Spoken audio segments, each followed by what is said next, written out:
Hey guys, I'm throwing this in here before we start off the podcast. I wanted to give a shout out and explicitly tell you guys to check out the other two people who are on this podcast. That being Manda Lore. His content is really neat. A lot of effort and work is put into it. So, the presentation he does for just kind of raw Star Wars lore is really cool. And I highly recommend you guys go check him out.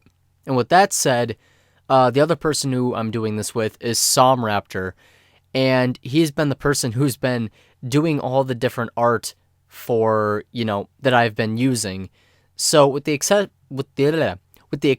of the base image that I use all the time, he is the one who's created anything else related to the egg-headed detective type thing, whatever the hell I use my avatar, whatever that is. But he's been the guy who's made the art. The headshot that I use now in thumbnails, the other image I used in a video, and he's also the person who does the art for these, these podcasts. So that's Somraptor and Mandalore. Check them out. Somraptor right now only has one video on his channel relating to Jurassic Park.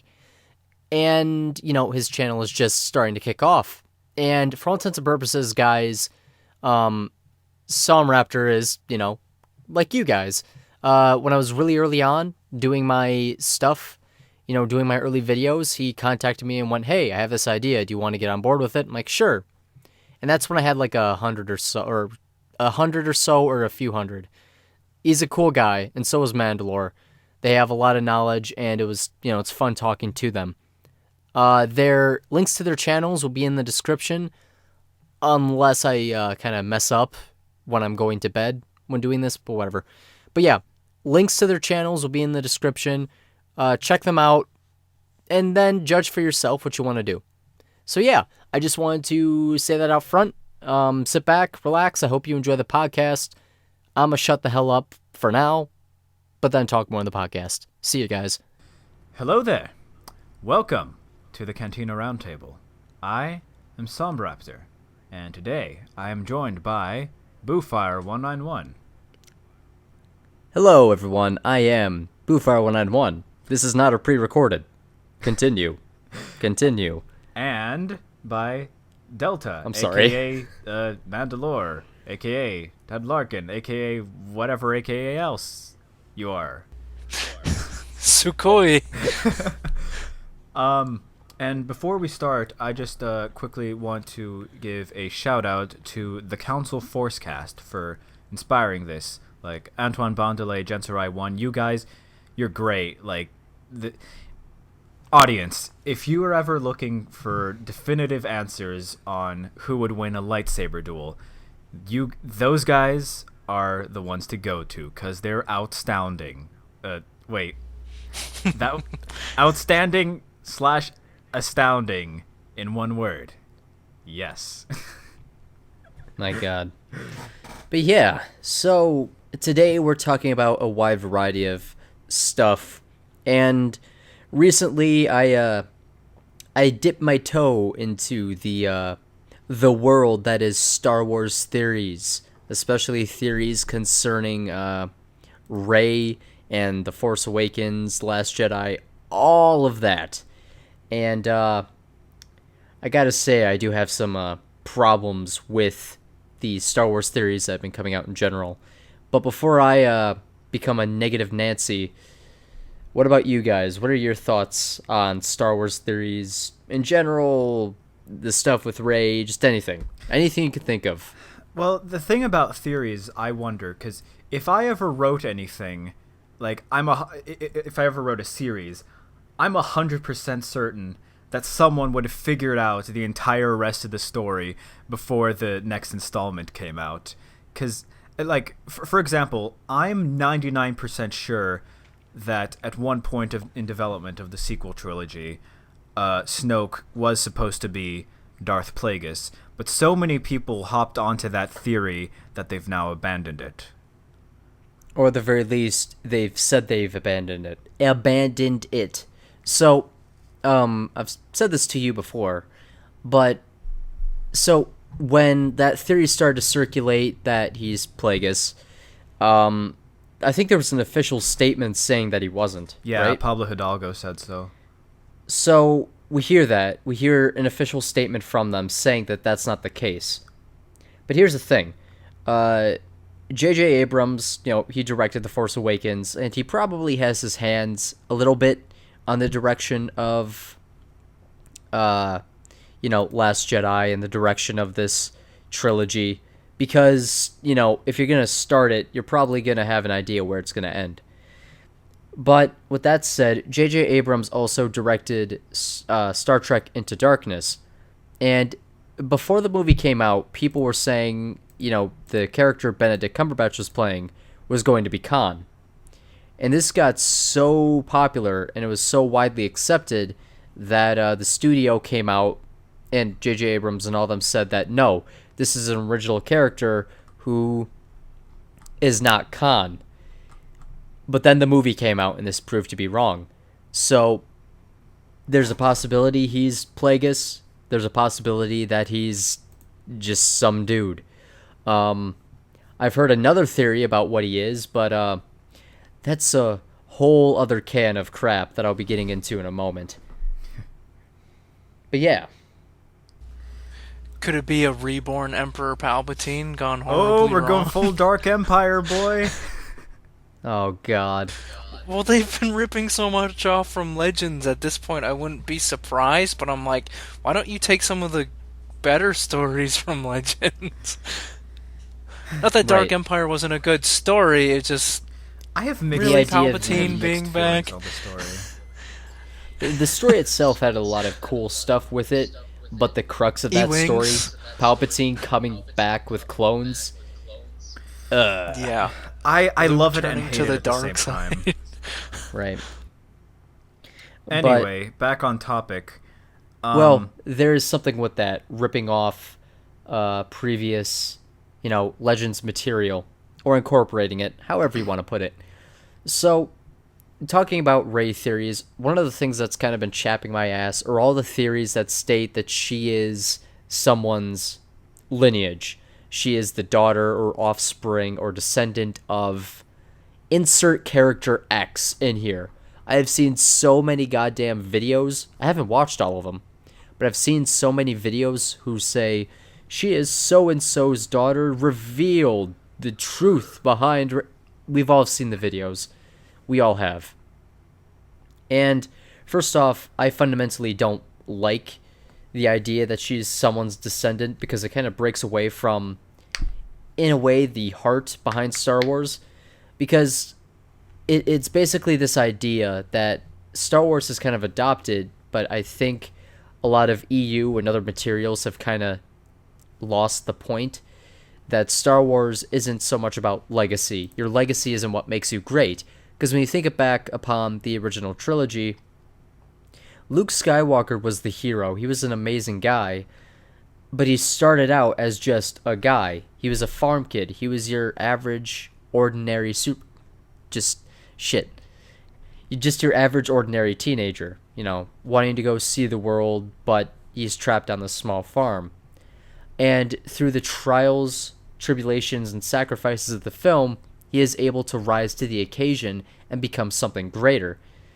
But then, Lucas introduced the idea that Vader was Luke's father, and this was to create conflict and have the fights and the scenes in episode 6 between the two actually have some sort of weight behind them.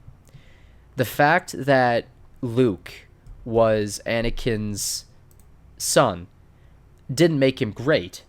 It was, like I said, the trials and sacrifices he went through. With that said, there's just this idea that Rey is someone's, kid, which is why she's able to do so many amazing things, kind of runs in stark contrast to what Star Wars was originally about, and it was the story of Luke, and the idea that anyone can rise to the occasion and become a hero. So I see all these theories talking about that, and it's just... First off, the theories themselves annoy me because of the direction they go about, making them, and all that. But it kind of, if this was the case and she was someone's offspring and that was what made her great, it would really hurt the story. It would really hurt the films. We're in agreement there. Yeah. Real quick aside, during that entire long spiel, I actually had my eyes closed so I could concentrate on what I was saying. And I do this for my videos a lot. But yeah. So, what do you guys think on that? I went off on a long tangent, which there's going to be more. I pretty much agree. You explained it better this time than some of the other times when we were doing pre-recording.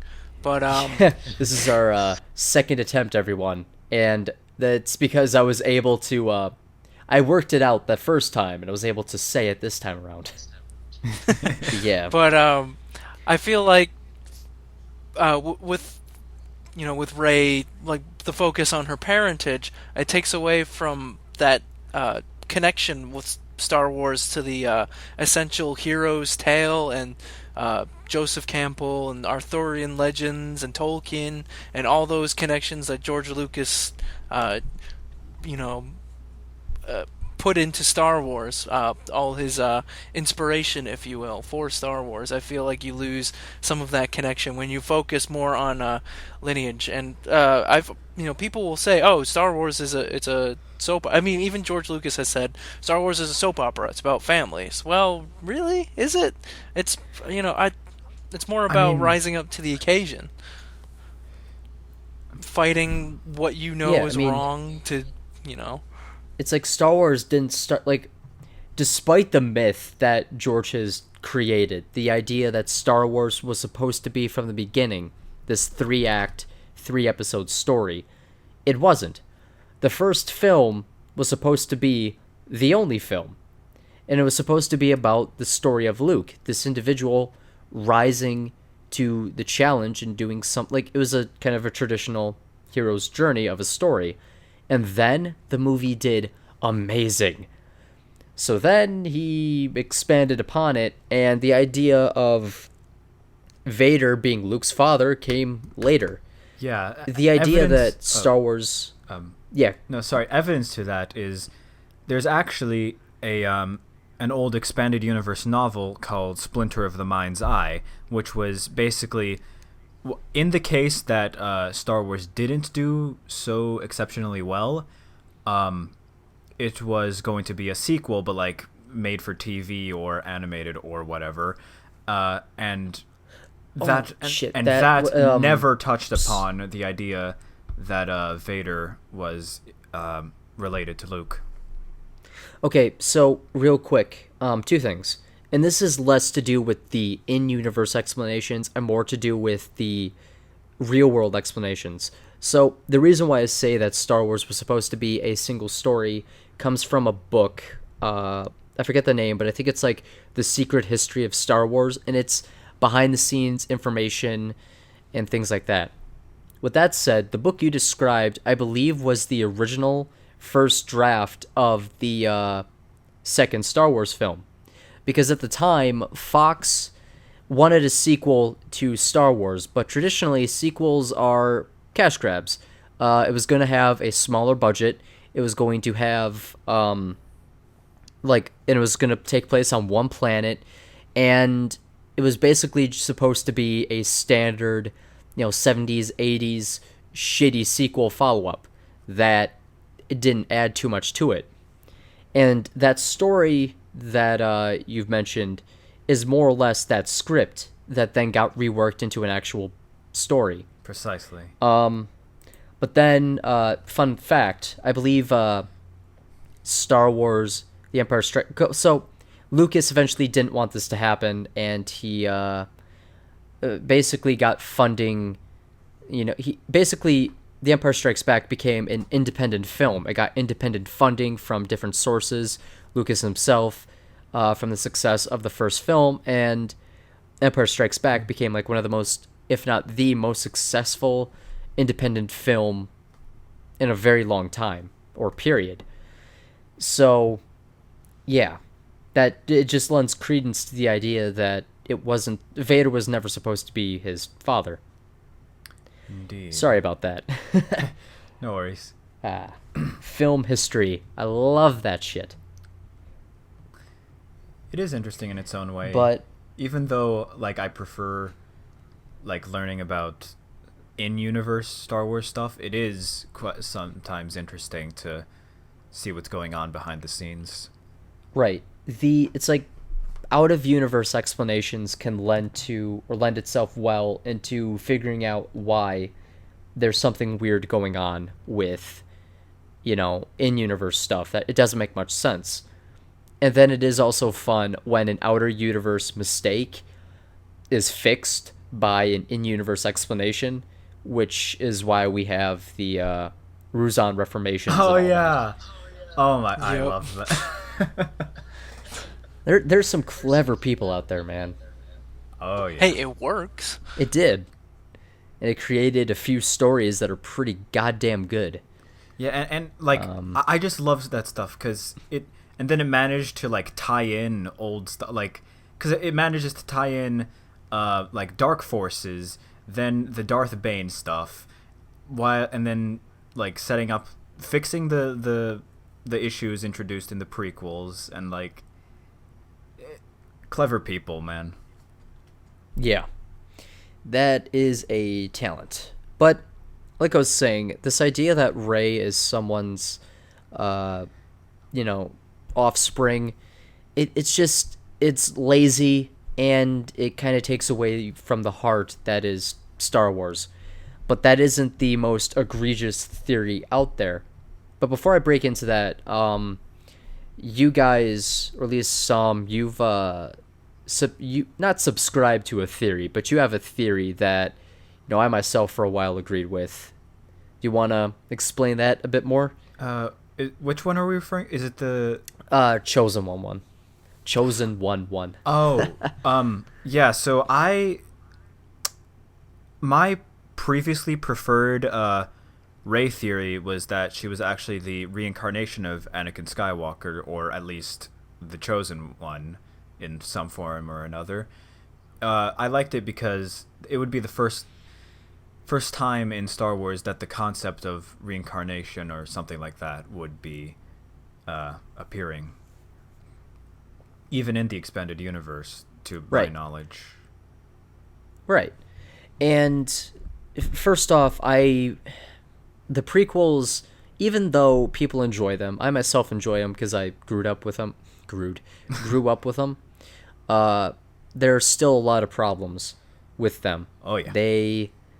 They are bad films within the context of filmmaking and the way it tells the story. Right. I don't like sand. Yeah. It's rough and coarse. It gets everywhere. Hello It's there. coarse, rough, and gets everywhere. Get it right, you heathen. Actually, I'm sorry. I didn't watch episode 2 a million times.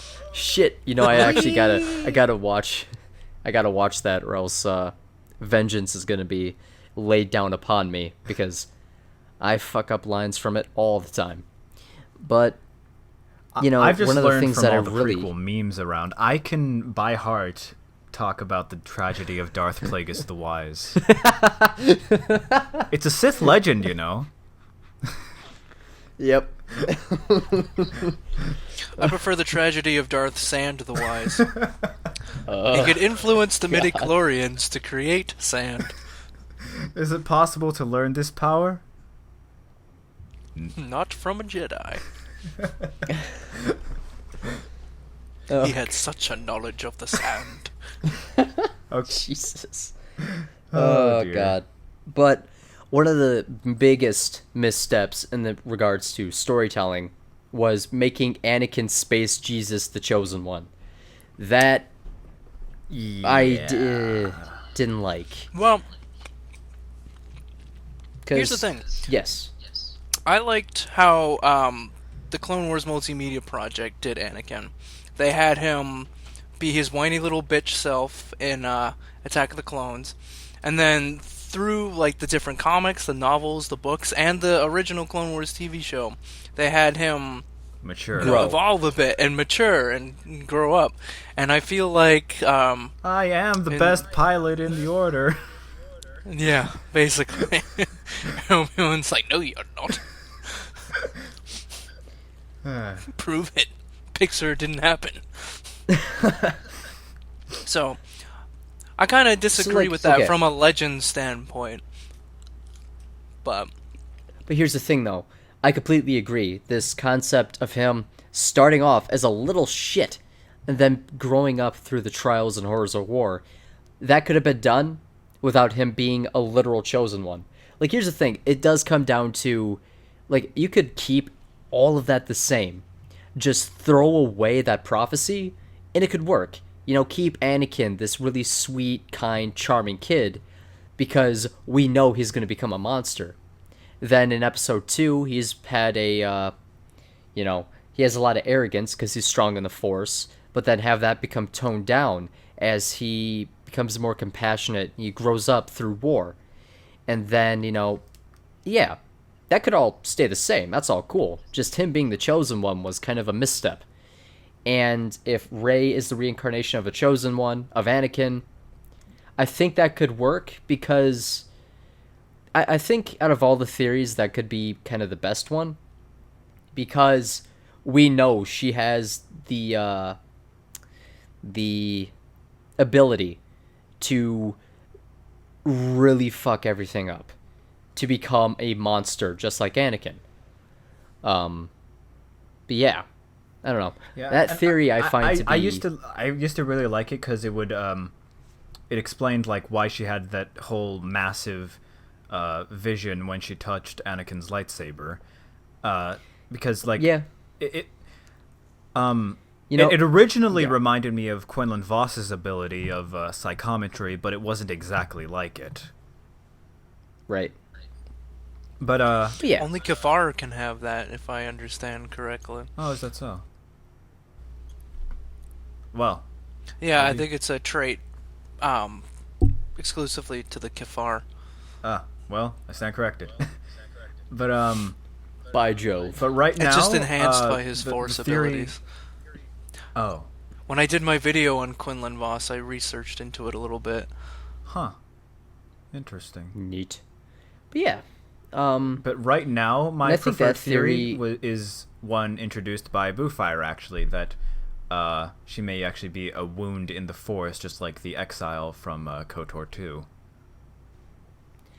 Yeah, that's like a theory I don't want to, like, if you guys want to talk about it, go right ahead, but it's kind of hard to talk about your own stuff without it coming across as self-congratulatory. True. But like I will say though that I am so happy that these two individuals were fighting on Discord after I had been playing Knights of the Old Republic 2, because it all just clicked.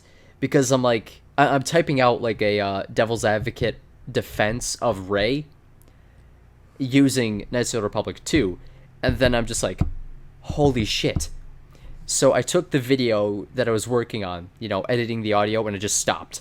And in one night, I wrote the script, edited it, did all of it in one night. And I'm like, gotta make it. And, so far, like, people haven't found any flaws with it. And then naturally I'm like, well, there's one flaw. What's that? This relies upon her having a very traumatic event in her childhood. If she didn't, it falls apart. True. But yeah. So, it would be really cool if she was a wound in the Force, but I find it unlikely. Yeah, like, the new canon crew seems to be, like, congratulating themselves on, like, oh yeah, we're bringing in the best and the coolest concepts from the expanded universe, and some they do well. Thrawn they handled very well in his new book and Rebel Season 3, but, like, at the same time, other stuff is just, Weird? Yeah. Not handled right? Yeah.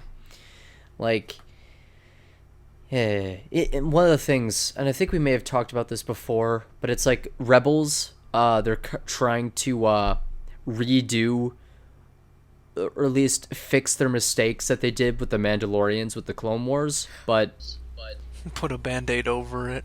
yeah, but I think they're doing it without kind of understanding the Mandalorians, or at the very least having a surface level, idea of what they are, because there's this weird thing with like talking about the houses, or putting emphasis and importance on Sabine because she is a Ren of House Vizsla. She Family's more than blood, the old Mandalorian Right. adage, I believe, goes. Yeah, like that's one of the core tenets of the Mandalorians, and that seems to be running contrary to it. Which, Yes, but with the new Mandalorians, Well, luckily Didn't it they- seems that at least in that time period, they've pretty much collapsed. so maybe it's been forgotten because the new Mandalorians kind of wanted to shed off all their awesome coolness for whatever reason. and it's like even the Jedi admitted that they I'm were, not salty. I'm not bitter. Oh, but it's like For people who don't know, Delta is our resident EU purist. It's Yeah. one of the nicer But, terms I've been called. but I'm thinking here, and it's like even the Jedi had a respect for the positive aspects of the Mandalorian culture. The idea of family is thicker than blood. The idea that Barden you know- Yuslik left the Jedi Order to be a Mandalorian. right. In in the journal of Master Nosdural, like one thing Yep, that I stuck was gonna out to bring that up. me is like he said something. It was like there's something respectable about these Mandalorians, even if they are not our friends. Right.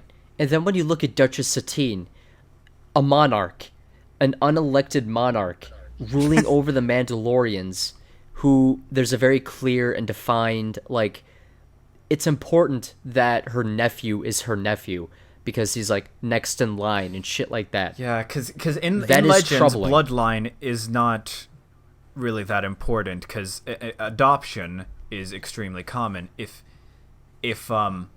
they're your children, like, because children are sacred to the Mandalorians, but not because of bloodline. I believe it's been described to me best this way. It's like that. If you have, you may not experience this, but if you ever have like a friend's parent who's like a second mom or a second dad to you, because you're like over there so much, Yeah. Yeah. like you're almost part of their family, even though you weren't born into it. But like, you're treated as one of them. Right. It's, that's a good analogy. And it's like with Rebels, they've kind of forgot. Like, I do enjoy Rebels. I think season to season, Rebels is a better show than the Clone Wars, and it has had a stronger You're gonna start. get some flack for that, my friend. Be that as it may, it's the same creative team, and it is the same crew behind the Clone Wars, and you can tell that they took their mistakes that they made from the Clone Wars and adjusted for it. They tried to do a more kid-friendly type thing with the first half of Season 1, and then they got away from it. And then Season 2 is pretty solid. I still need to finish Season 3, but everything I watched with that was pretty solid. And like people tend to forget this, but the Clone Wars by the Star Wars community was widely disliked when it first started coming out. Because Everyone hated Heyo. Ahsoka, but Heyo. now she's like, she's among She's a the most darling, popular more or less. characters. Right. And it's just one of those things where people are now looking at it with rose-tinted glasses, and it's like, well, why? Beforehand, you guys didn't like it, but now people are, I've seen online and things like that, where they're going, the Clone Wars is so much better than Rebels, where, I still see some of the same problems that exist in the Clone Wars, the kid-friendly episodes that have a major tone that have major issues with tone. I mean, But then, that was a bigger then- issue in TCW, because like one Yes. day you'd have Jar Jar's happy adventure followed by, "Hi, this is Grievous. I'm gonna kill this many named characters." And then ends up not killing anybody and getting captured by Gungans. Oh dear. oh yeah, The less that's talked I'm about, sorry, that, the better. I couldn't hold my breath. I'm sorry. I've disliked the show from the beginning. I gave it a chance in like season 2 and like season 1. After season 2, I basically watched it to see if they would rectify anything they did, and they just kept going deeper and deeper. And then Maul got resurrected, and I'm like, oh, what are you doing? I mean, See, they did do weird things. Like Maul getting resurrected was kind of always a funny, like, hey, what if he survived getting his legs chopped off and sent down a hole? You know, fans had fun with that. Yeah. And then they actually did it. And the stories themselves were all right. You know, it's one of those things where the idea is kind of silly, but they did it well enough. But yeah, because yeah. to me, the return of Maul is the exact opposite of my opinion of the Yuzan Vong. For the Vong, I think they're a great concept that was done poorly. I think that bringing back Maul was a terrible concept that was done very well. And here's the thing, and I still need to finish season 3, but I'm pretty sure I know what happens to Maul at the end of it. But what they did Please with tell Maul, me they finally kill him off. but you know what they did with Maul for season 2 and 3 was pretty goddamn good. That the reincorporation of him was pretty good and handled fairly well. But oh man, I had a thought and I lost it. So yeah, shit. Okay, so this creative team has been able to rework in ideas, and like I said before, pound for pound, season to season, Rebels is a better show. Naturally, that's my opinion. If you want to fight me in the comments, go right ahead. I'll probably not fight you. I'll probably just... On a separate note, BOOFIRE's address is... And meanwhile, there's Delta and I over here. Clone Wars 2003! Yeah, the Clone Wars 2003 is so good. Done by the Samurai Jack team, I believe. Yeah. That was pretty good. And if you're going to do shorts, hey, Disney, that's how you do it. Forces of Destiny makes me want to end myself. Forces of Destiny looks like they tried with some of the graphics, because I was looking at screenshots of it and I'm like, are they trying to copy Gendy? Like, because okay, I would be extremely impressed if that was a college student's project. As a professional production, it's just underwhelming. It looks like a Flash animation on Newgrounds. Some of it doesn't have any shading. Like, okay, I can't do too harsh of a criticism of something that's released for free and is obviously targeted for children. But if you're gonna make it canon, I mean, you need to keep the tone consistent. Yeah, I mean, you can't have Leia running around, you know, doing ridiculous things to stormtroopers. Something out of Looney Tunes. During the Battle of Endor, the single most important battle in the history of the galaxy. The shit.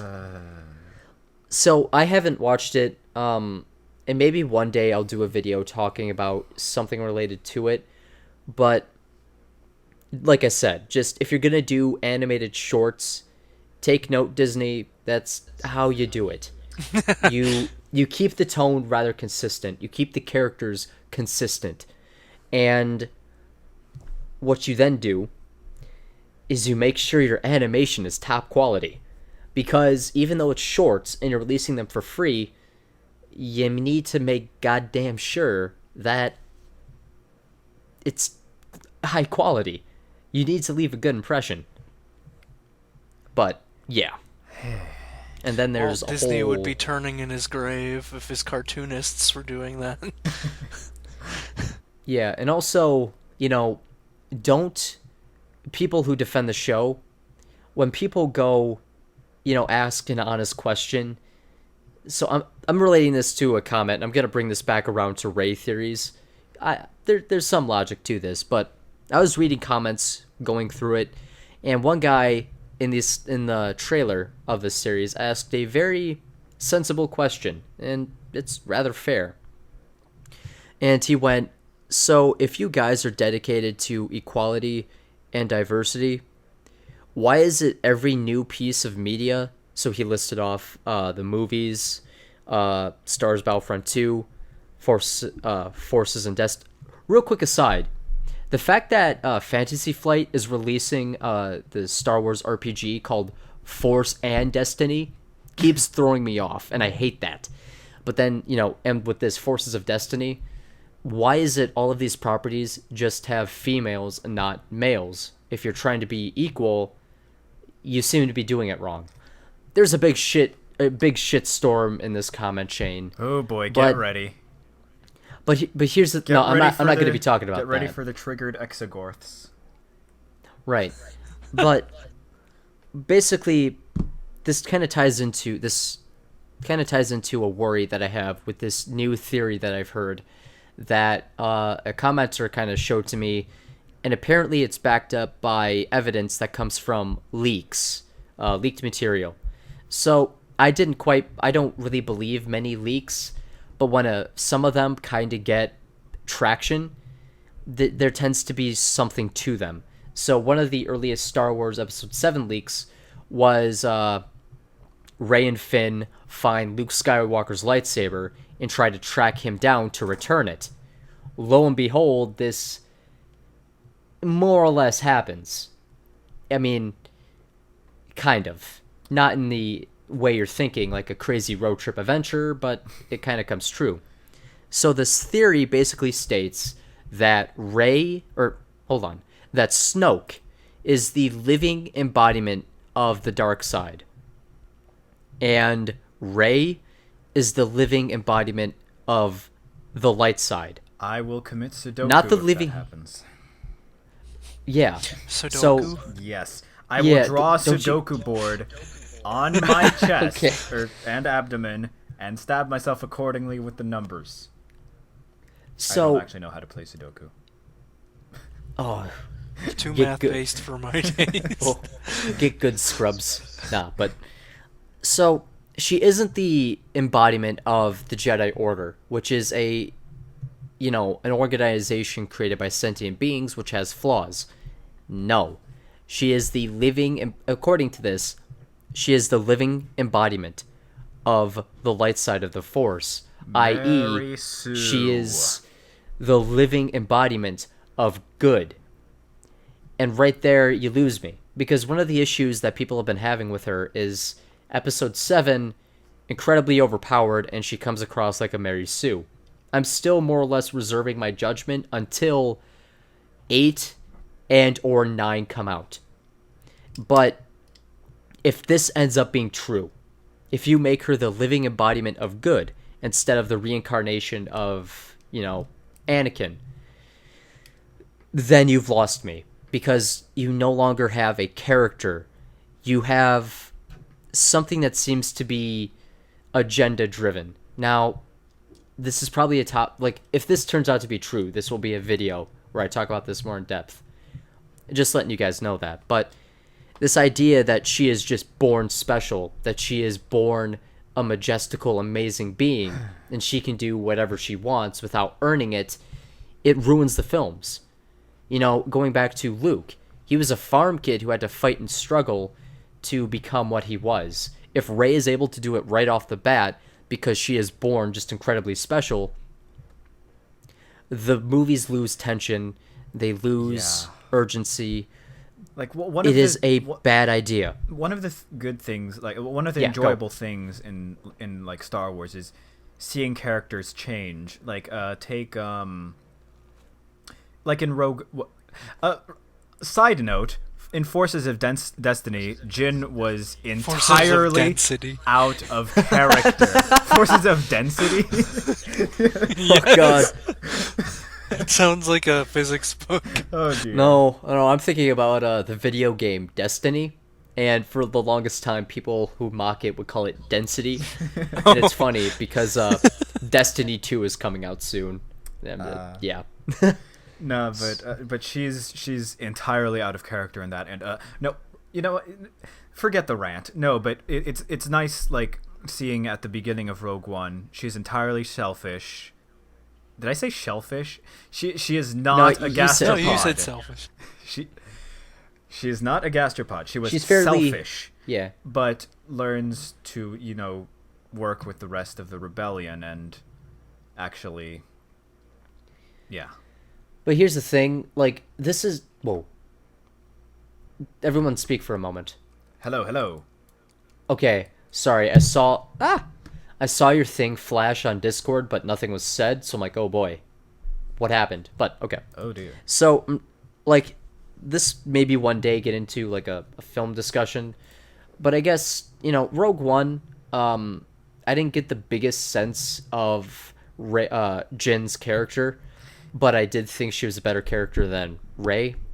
The thing is, though, with, like, the context of Rogue One, even though there's some logical leaps, you know, her starting off as selfish, but then going all in for the rebellion, I think that could have been a bit better if she, you know, the way they kind of portray it in the film is that, you know, after the things that happen where she meets up with her father. So, I mean... okay, real quick aside, if you're who hasn't seen Rogue One who's a Star Wars fan? Because if you haven't seen it, I'm going to probably spoil the shit out of it. I haven't seen it, but I've read all the spoilers. Okay. So you wouldn't be spoiling anything. Cool. So, audience, consider this your spoiler warning. Last time I did a spoiler warning, I got mocked for putting that up for a 14-year-old game, so whatever. I got yelled at for spoiling Tales of the Jedi. So, like, I can't win with this, but... I was also recently yelled at for talking about the final boss of frickin' Pokemon Red and Blue, and I'm like, are you... The game's almost 30. It's older than me. Big time. Sorry, just over 20. I'm going crazy. Yeah. No, but I was going to say, the Game Boy isn't that old. Yeah, I was like, I said that, like, it's older than me, but then I'm like, wait, that seems much more older than it is, but...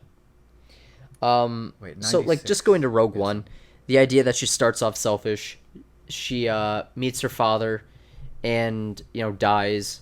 He informs her about the weakness in the Death Star. You know, and then she becomes all in with the rebellion.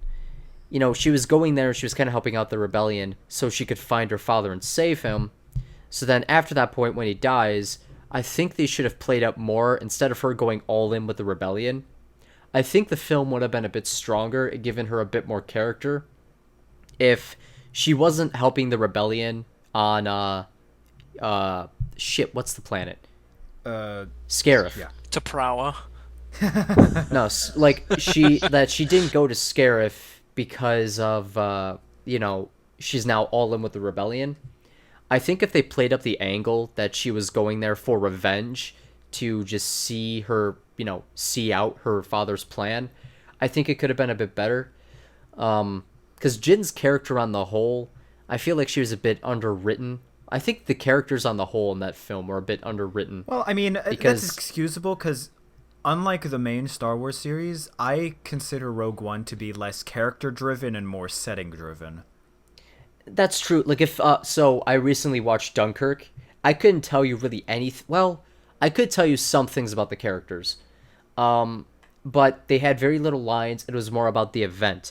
And this is where it probably comes down to the reshoots, because Rogue One was a mess.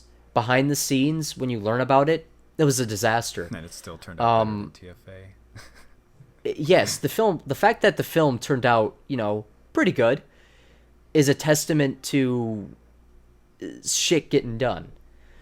Because the original idea was it was going to be a war documentary, and there were a lot of shots in the trailer that are no longer there. However, Disney didn't necessarily like this, and the guy who had the first draft, or who was writing the first draft, finally finished his work, and then, disagreements. Real quick, I'm abridging what happened. If you want to learn more about this, I recommend checking out ER's video about Rogue One and then looking into it more yourself. But basically, they didn't like the direction of it, so they brought in this guy, and they liked his draft originally, and his idea was more of a space adventure, traditional Star Wars film with a bit of a heist element in it. So they brought in this script, reworked it, edited a bunch of stuff, and changed the final project, being an amalgamation of the two. And, that's where I think if they would have went with the original direction of it being a war documentary, more event-driven than character-driven, I think it could have worked a hell of a lot better. Because... I'm kind of petering out, but, the idea that you're no longer focusing on the characters, you're just using them as a lens to show the events of the film. Kind of like Dunkirk, if you've seen that movie. But then they tried to work in characterization for the characters, and I'm not saying it's bad, but it didn't necessarily work as well as it could have. But yeah. Rogue One was a mess, but an enjoyable mess that came together coherently. So, yeah. There's another film lecture, everyone. Oh boy. Sorry about that. No worries. Give me talking about this shit and I can't stop. No worries. So, going back though to the idea of Rey being a goddamn embodiment of the light side of the Force, terrible idea. Terrible. And you would really need to execute it well, or else it is going to lose me. We're in agreement there. Which I guess makes me, want to ask the question is, so I'm getting the kind of the vibe from you guys that not Rogue One, the new canon Star Wars isn't as good as you would like it to be. What do you think Disney could do to bring you guys back to Star Wars? To continue Legends. Okay. Yeah. Okay. That doesn't count. Here's one thing, because I don't understand why they can't do both continuities at the same time. Like Marvel did, like for years, and they've done a billion different continuities. They've got their 616, they've got their Ultimates, they've got their whatever, their MCU, and rarely do people get confused. But and they are continuing Legends. It's just in a very tiny manner, only in SWTOR and RPG books. Kind of. You see, I see where you're going with that, but the thing is, though, with Marvel, with their Earth 616, that is their main Earth, and the only real change that they do is this kind of gradual time shift, like where, events are relative to each other. So it can keep the characters relatively the same age, so they don't age in real time. Right. But they keep things consistent. So with that, I guess I see what you're doing, like a dual Earth type thing. And I've kind of thought about that, but the only thing is that you would need to distinguish the two between... But guess what? They already do. They have a big Legends banner very at the top of every new print of Legends. But those are also re-releases too. They aren't continuing the lore or canon of Legends. Yeah, but they still have them in stores alongside the new books. So I don't understand Disney. You could make so much more money. If I might add, that's the also... Legend of Zelda... Oh, I'm sorry. No, you go.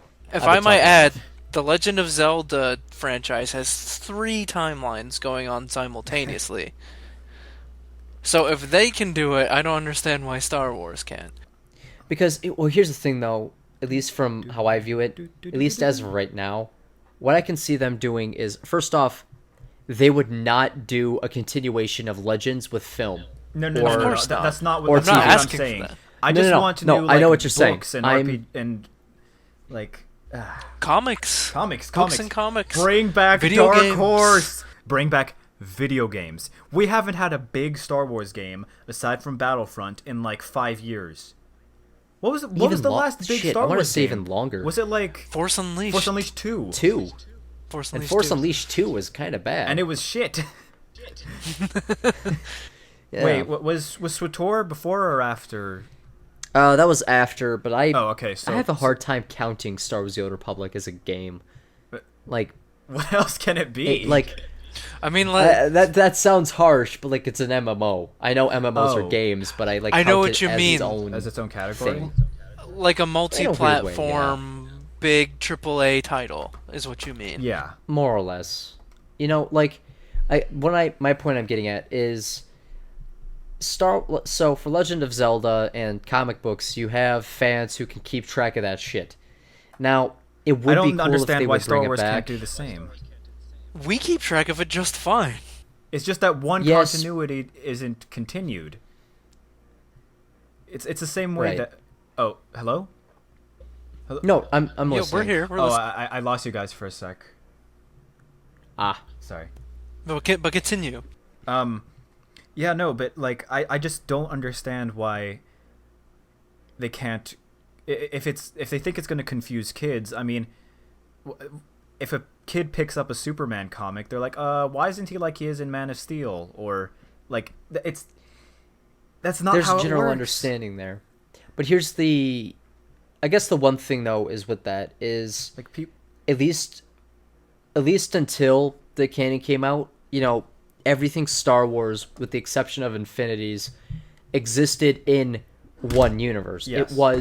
It wasn't like it's always its own thing. It was always one consistent universe. Now, I would agree. I would love to see a Legends split and a canon split with material. You know, God damn it, I really wish 1313 would get finished and be released. Oh my god, I would do anything. See, I don't even know if the game would be good, but I at least want it out. Yes. Because it was so close to finishing. I don't get that, but No, even worse. What tears my heart is the Battlefront 3. They were 99% complete. that was this pandemic. Yeah. Before pandemic tanked, yes. God damn, dude. First off, the last game that Pandemic released, The Saboteur, very underrated game. Just I wanted to throw that love out Lord of there. the Rings Conquest. It's basically Yeah, Battlefront. it feels but like with Battlefront. Lord of It's the got Rings. the whole command It- post it's- thing.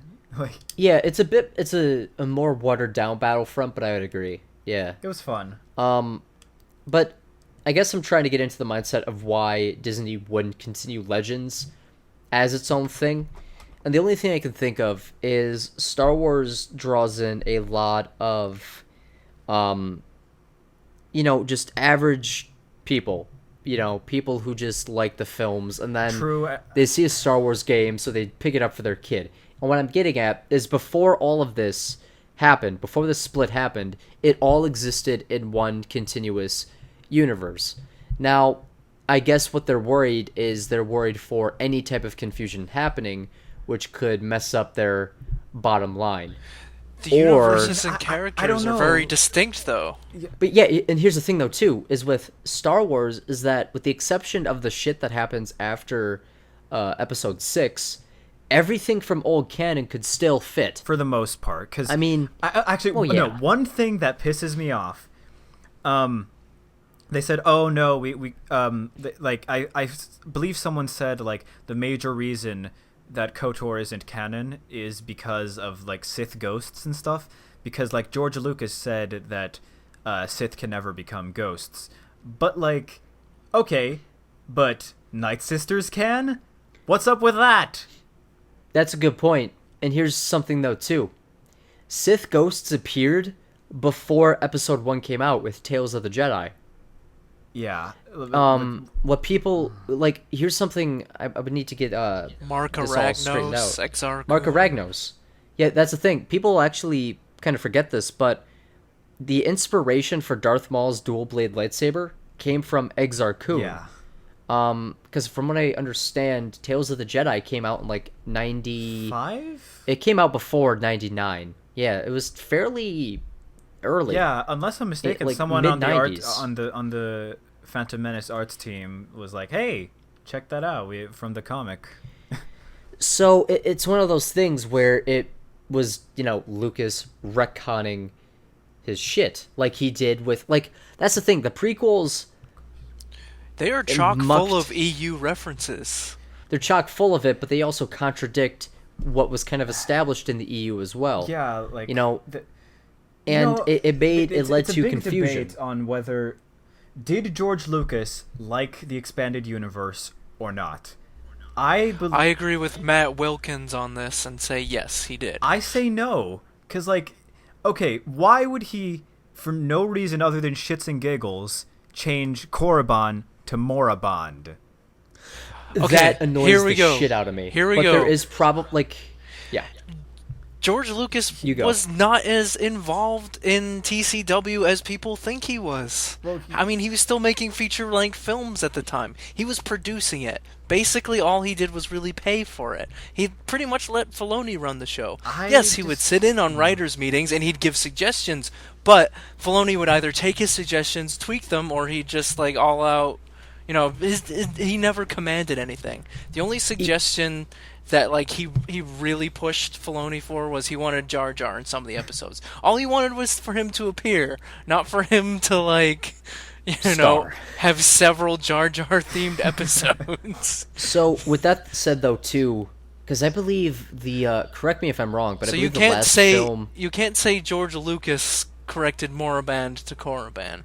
And also George Lucas loved what's his face? We were just talking about him earlier. The Kefar. Quinlan Voss. That's true. That is true. He pushed Filoni into adding Quinlan Voss, and they kind of messed up his character. Even though they made him act they made him the dude. As much as I love The Big Lebowski, Quinlan Voss is not the dude. I got a very Native American tracker vibe from him when, in the original expanded universe, he was this badass Jedi skirting between the light and the dark, and they didn't include any of that. In the Clone Wars multimedia project, Quinlan Voss was a double agent, a triple agent even, for Count Dooku. And then quadruple agent. He's a bloody double. Basically.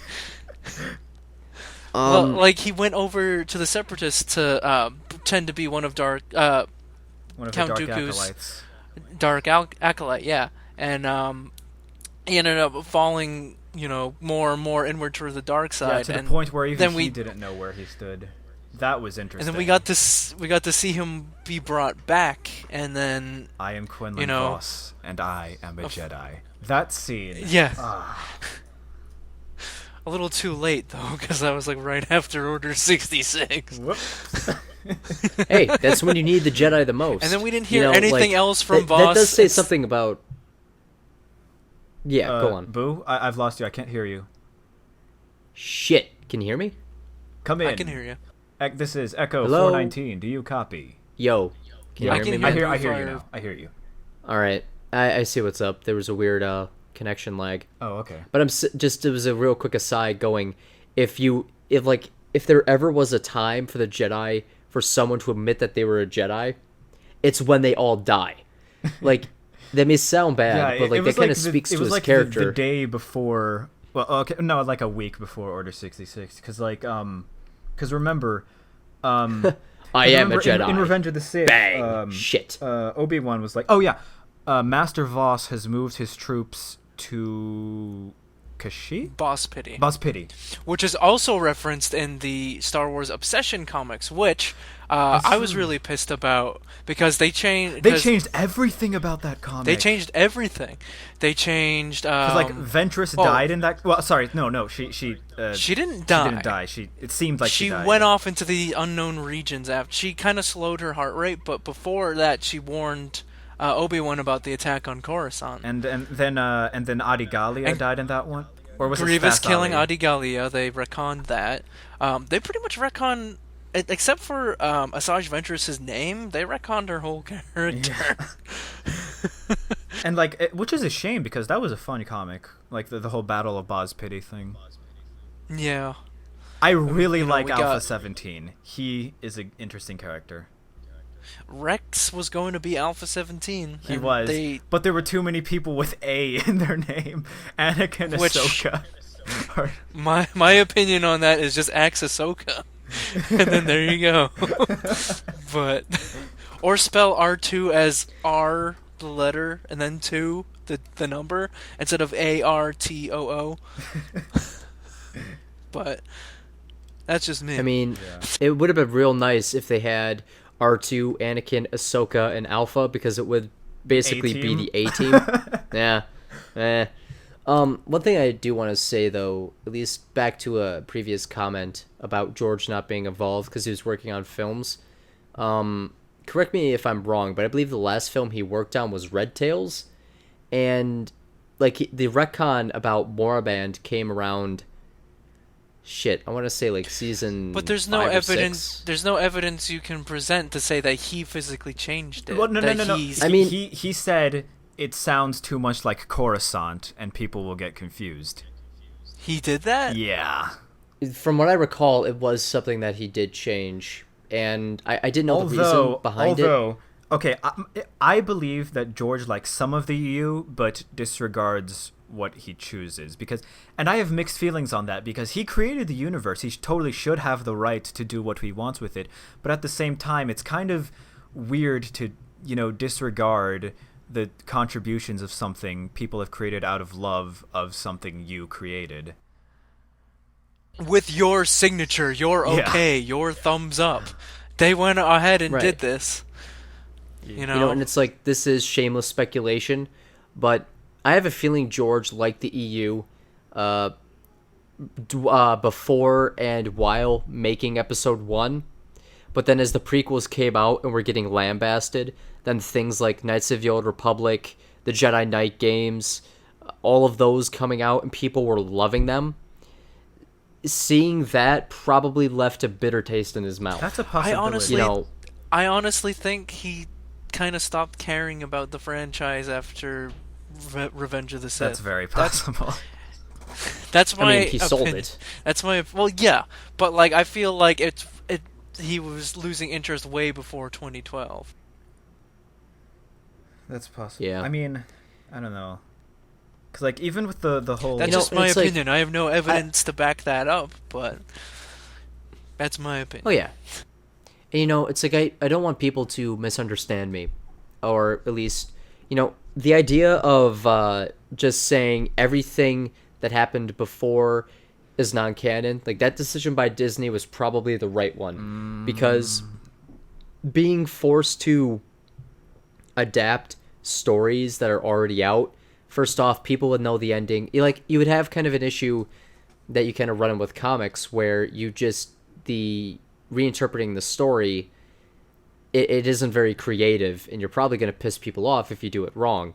So just the flat out statement of all of this is non-canon, it'll become canon as we go along. You know what? The thought just occurred to me why they don't have two separate continuities. It could be just way too much work for the story group to take care of. Right. And here's the thing. I was actually going to say that, and I lost that thought, is right now, I don't know if Star Wars has... Okay, let me rephrase that, because I'm talking about this within the context of comics, because I haven't read, a lot of the book... Well, outside of the Bane trilogy, I haven't really read many Star Wars books, but I have read a ton of comics. Empire. I know I should, but you haven't read The Heir to the Empire? Hold on. No, I'm thinking back. Boy. Hold on. No, actually, that is a lie. I do that's the one. Like, the cover is that guy shooting lightning out of his hands, right? Jorah Savion. I have read that, but I was a kid and I don't remember it. And I also read a bunch of the Star Wars horror books. Go on for YouTube. Kids. There's a wonderful audio reading of Heir to the I'll Empire. probably check it out right now on audible.com. Please sponsor us. Yeah, that too. We don't have any of that. Go the legal route. Yeah. But what I'm getting at, though, is within the context of comics, I don't think Star Wars has the talent... Marvel. I don't think Marvel has the talent right now to do Star Wars well. I was going to don't say, think Star Wars had the talent. They just drove all their talent away. Yeah, Because the Dark Horse comics crew was perfect. John Jackson Miller may be one of my favorite authors. His KOTOR comic series was astounding. with the exception of the art. The art was at times amazing. At times. And at times garbage. Okay, Garbage. no, that one like frame, that one panel like with Celeste Morn's face, just like, ugh. But Because at times it's and gorgeous, it's like, but at others it's, ugh. yeah. What I'm getting at though is I don't think they have the creative ability and talent to sustain two continuities and to work off of, the amazing creativity. As sad as I am to say it, I think I agree. Legends. Can I just say this, And- though? Yeah, Disney Yes. has lots of money. they do. A lot of money. But they also Why like can't they allocate some of their resources For to, a Legends crew. Hey, making hey more Disney, money? Do you know, Disney, do you it's- need a Legend story crew? I know 3 people. Legends Walk the is an walk. untapped like money gold mine. Think of all the people that Okay, consider all the people who bought all those Darth Revan figures, the Black Series, the recent thing. Like, they are Consider sold everybody- out. No one can find one. exactly. Consider people Yeah. like me who doesn't buy anything new Star Wars anymore because he's a sore loser pretty much. But like, okay, you know what? Just going off on that mindset. So, first off, the reason why, like right now, why Marvel isn't putting in money to, Disney has the money to create amazing stuff. They have the money to get the talent, but I'm not going to go into it right now because I just want to wrap this part up because I have an idea for something. But with Marvel Comics, they've been pushing their talent away and they've been going to DC because they've been, let's say, agenda pushing more so than trying to create good stories. Put it simply. And right now, in terms of what's being sold and bought, DC Comics is murdering Oh yeah. Marvel It's really Comics. funny because the Marvel Cinematic Universe is slaughtering the DC movies, but comics wise, it's not even a contest. I mean, DC Rebirth is the correct them. way that they named it. But with that said, you actually got my my mind rolling, a mind to thinking. So this idea of a creative team for a Legends material. So let's say Disney breaks through my ceiling right now, handcuffs me, and goes, "Hey, you and these 2 other individuals are going to create a book to reintroduce Legends, to expand upon Legends, and we want you to make it a success." So what type of story would you guys want to make? Or first off, what format do you think we should make it in? So set between Legacy Era and Crucible. Oh. That is like a good 100 years of Yeah, empty I'm not space. saying time period. I'm not saying time period. What I'm saying is what format. So movie is ruled out and video game is ruled out because those are what the mainstream audience wants to consume. well, either comic or So we book, have I an guess, option at- 'cause- All right. So which one? Oh, you of didn't say those two? TV show. Ooh. What about our Well, live any action TV show series like that. we've been promised for so many years and never got? KOTOR Oh, TV God. series? KOTOR TV series. Okay, on that, can I just say what a terrible human being Pablo Hidalgo is to like Legends fans? He's he made a tweet of like, oh, who wants to? It's like that the Trump election, that photo with like, oh, here's a picture of Trump's election, here's a picture of Obama's election, the inaugural speech. Do you remember yeah, that? and, meme? and then he said, "Look at all the Yeah. people who want a KOTOR TV series." Exactly. And I got that was when I unfollowed him because it just he's obviously very good at his job. He knows what he's doing, but he's so unnecessarily condescending to the fan base, and like, I just don't get it.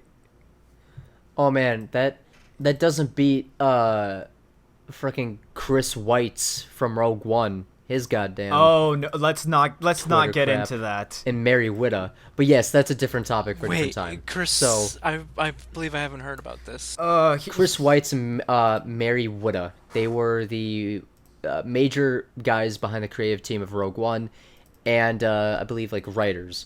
So I saved these because, you know, I'm crazy that way. But Chris Weitz, so Star Wars Against Hate, spread it, and it's the Rebel Alliance thing with a safety pin through it. It has some sort of symbolism I don't care about. That's whatever. Next tweet. Please note that the Empire is a white supremacist human organization. A response. Ugh, gonna remove my somewhat lighthearted Imperial supremacy tweet. This is a response to it. Did you clear it with Disney before you threw Star Wars franchise into the middle of a political debate? He replies with, against hate. This guy responds again, Flo. You got the okay at Disney legal marketing. Board of directors just want to clarify. He responds, this is not sponsored by Disney. This is me fanboying peace. Guys, worth saying that my political views are my own. And then, I mean, the white supremacist thing is what annoyed me. Okay, yes, the Empire, which has blue people. Totally white supremacist. Yeah, white suprem. I mean, let's forget about Ray Sloan. Let's forget about all like race, white. That shit doesn't apply in Star Wars. So Chris Weitz, Andrew Sullivan. We have to hold our heads up high as we defend the values of the Old Republic, even as it crumbles into authoritarian dust. This has been your 2016 Star Wars mashup for the day.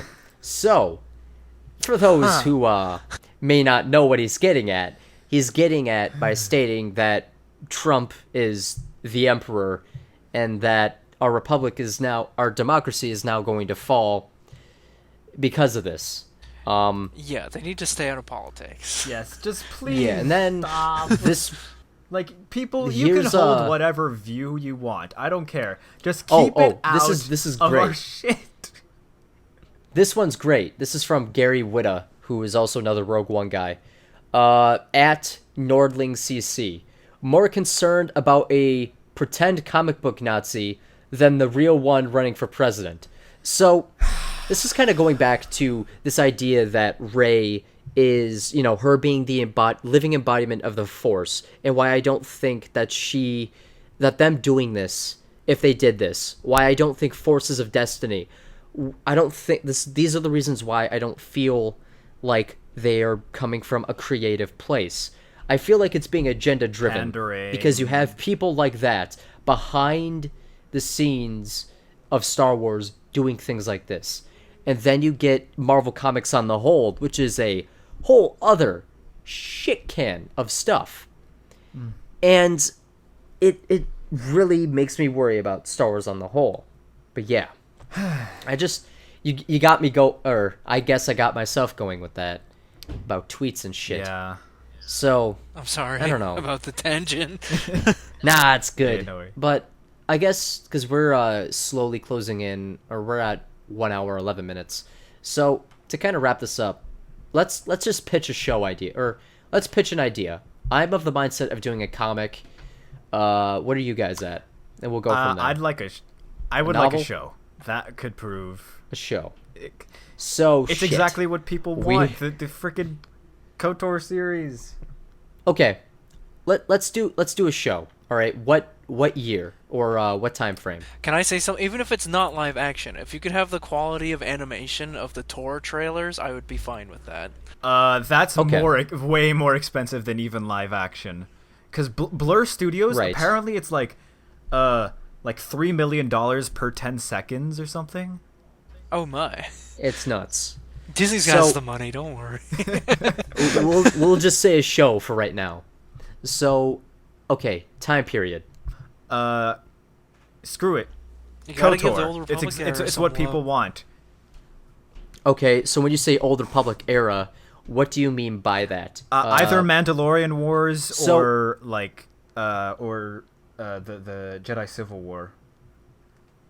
You see, and what I would say is have this be after any relevant thing in the Old Republic MMO. Oh, and hold have up, this hold up. be Whoa. I the just sig- realized. Whoa. What was the topic of our last episode? Yeah, I was gonna say that the New Sith Wars. New my Sith boy. Wars. So what I'm saying is, shit. I am literally just pitching my idea that I did for a video already.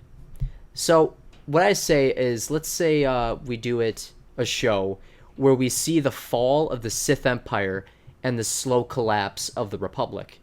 We start that there, right before the Dark Age of the Galaxy. Wait, I remember. You made a video about this, didn't you? I did, from the perspective of of Republic That's soldiers. true, yeah. But we don't have to do that angle. I'd say doing it from the angle of a Sith could be fascinating. Ooh. And What about what I say the is early beginnings of Darth Bane? not so much that, because the Brotherhood of Darkness comes much later, after the Sith explode, then rebirth, Yeah, because like the and whole then Lord explode Khan again. stuff. That's like at the very. There's a lot of end weird shit. of the New Sith Wars. So, a Sith, okay? So I'd say, because I find it more compelling, and it goes against the idea of the Force being black and white, have the Sith be a light side Sith. The first, in canon, actual light side Sith. So he's a light sider, but he's Or still Legends But he's Sith. still part of the Sith organization. Still part of the Sith. Still believes in the Order and teaching. Darth Vectivus. Yeah. Whatever. Yeah. So, what type of story would we tell? The Empire's collapsing. What kind of angle would we want to go with it? Screw it. Might as well have an interest, like, as a little homage to the SWTOR game, have several major characters. One Sith warrior, one Sith Inquisitor, a bounty hunter, and an Imperial agent. Because from the two Sith, you could see the main collapse of the like Sith's ideologies and that's Okay, from actually, the agent you could see branching off of that. the military and infrastructure collapse, and from the bounty hunter you see the effect on the rest of the galaxy and the Mandalorians alliance with them and stuff. Well, here's the thing. I don't think the Mandalorians would stick with the Empire, considering the Eternal Alliance thing. But that idea of 4 protagonists is interesting. Oh, that's true. So, 'cause- Imperial agent, Imperial agent or soldier, who represents the military angle. Then you have a light side Sith and a dark side Sith to show that the ideology is more than just evil. But then, have a civilian. We rarely get to see what civilian life is like among the This galaxy is and how these true. larger conflicts affect them. Though rarely do So- civilians get like a chance to witness events like. Well, I mean, it's a matter of Have them be on Drummond Koss. True. Because we see in Star Wars Dark Forces Mysteries of the Sith, Drummond Koss falls apart. Yeah, because like, and apparently it was lost for a lot of the even the location was lost for a while until like the Clone Wars, where apparently the 327th Star Corps engaged some of Visage Ventress's forces there. Cool. So that's what I'm kind of pitching right here. A story where we get to see the collapse of the Sith Empire from the perspective of these 4 different characters, each representing different facets of the society. Yeah, Shit. That could be kind of cool. that could prove very interesting. We get to see the combat and the war. Because here's the thing, there is It is Star Wars. Who are we gonna Right. market it to, and what channel should it be on? Ignoring Well- Disney affiliation, Uh, ignoring okay, anything so like I that. guess? even Netflix would be a good one, but if we're reaching out to a more mature audience, and I was going to tie this in, if we were going to reach out to an audience who can tolerate politics or like in-universe politics in their shows, HBO would probably be a good one. Yeah. considering the idea that they have Game of Thrones, which people love, that has the, Tweelig you know, boobs. well, yeah, I mean, have it actually be a more mature thing, and because it is Legends, it doesn't have to be necessarily kid-friendly, because the people who it's going to appeal to the most are people who've grown up with Legends, who've interacted with Legends, who know it. Right. That could be kind of cool. And make sure that goddamn show is rated TV MA, Well, so we could do whatever we That's going to wanted. be okay. I highly doubt there's ever going to be a Star Wars material that's going to be M. Well, no, 1313 was going to be rated M, wasn't it? Yeah, it was. Huh. Hey, Lord of the Rings has had rated M stuff. Rated R. They did the last Hobbit rated R because it was really gory. Yeah. Did they? Yes. Why? I own the extended. Oh, Was only the extended edition is rated R. Why was it? Oh, all right. Was it? They added Was it more lots and stabbing lots of So, yeah. blood from and gore. Uh, Yeah. huh. Well, I'll be. Just So- spewing out everywhere. That wasn't in the theatrical cut. Really? Now, if we also want to work this, because you need to work the angle that, you know, this needs to make money, you're creating a new Star Wars property filled with cool-looking Imperial stuff. Can I also just say Star Wars fans will pretty much buy anything with the Buy logo anything. on?